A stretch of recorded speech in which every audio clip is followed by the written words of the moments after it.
A STEM symposium is a day where educators come in and are fully hands-on, immersed in our products and our robots to get an understanding of how they can use them in the classroom.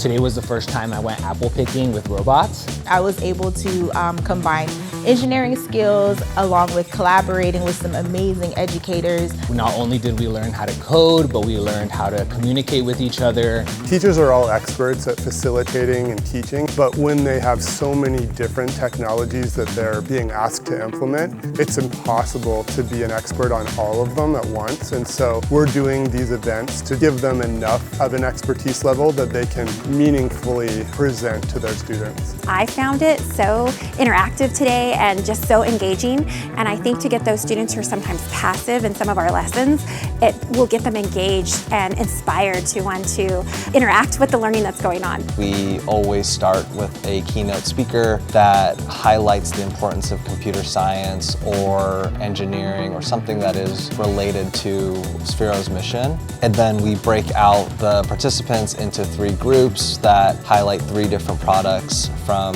grade bands of kindergarten through 2nd grade, maybe 3rd through 8th grade, and then 8th grade up into high school.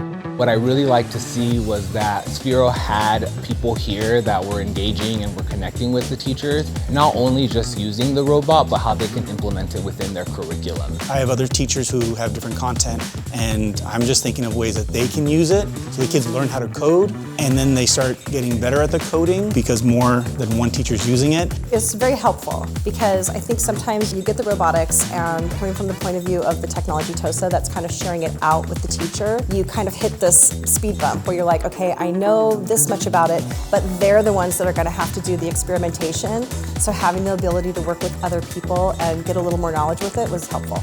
I have students that are below grade level. I know they're going to be successful because they not only have the little cards that tell them exactly what to do, but they'll be able to play with it, and I could see names in my head, okay, he's going to be good with this and he's going to be good with that. Most educators that come to these events would not consider themselves expert in computer science. I think the real value is in the safe space to experiment and fail and learn from those failures over the course of the day. The lift is basically the pre-organization of the space, and Sphero does all of the rest of the work. And so it's worth your time, and don't say no.